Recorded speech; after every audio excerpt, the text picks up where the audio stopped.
Human sa pagbukas sa relihiyosong kalihukan sa Fiesta Senior karong adlaw, ang kulturanhong kalihukan na usab sa sinulog 2025 ang pagabuksan ug mang-adlaw nga gihulagway nga bonggang opening salvo. Samtang sa Enero 12 na ang sinulog sa kabataan sa Dakbayan nga pagasugdan sa Barangay Mabolo hangtod na sa Cebu City Sports Center. Anang report ni Alan Domingo.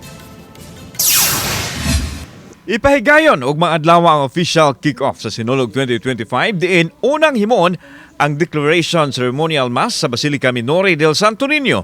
Isunod dayon ang parada sa tanama stakeholders sa Sinulog Festival 2025 nga langkuban usab sa mga ahensya sa kagamhanan. Masaksihan usab ang dancing performance sa mga contingents gikan sa 15 kamatunghaan sa Dakbayan sa Sugbo. Musubay kini sa Osmeña Boulevard padung sa Cebu City Sports Center alang sa pagbukas sa kulturanhong kalihukan sa Sinulog karong tuiga. January 10 mao ni ang opening salvo. Nya ang colleges and universities naana ni sila dito sa may Basilica nya mao mo declare ang mayor for the opening of the dance of the Sinulog o celebration. So the cultural side of it. Sa pikas bahin gipahibaw sa Sinulog Foundation Incorporated nga sa Enero 12 adlawng Domingo ipahigayon ang sinulog sa kabataan sa Dakbayan nga salmutan usab sa mga contingents gikan sa nakadiyang barangay sa siyudad sa Sugbo.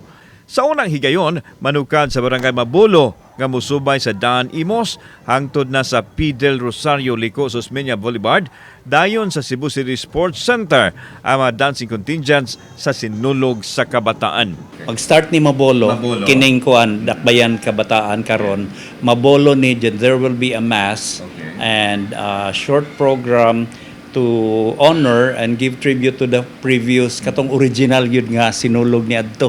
Samtang giklaro ni Jojo Labella, ang Executive Director sa SFI, nga sa sinulog sa kabataan sa Dakbayan mudungan ang brass band competition. Diin sila ang mag-una nini. Ari sila sa kabataan on the 12th.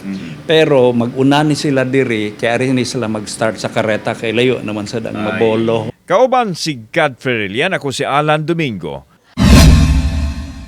Balitag, Bisdak.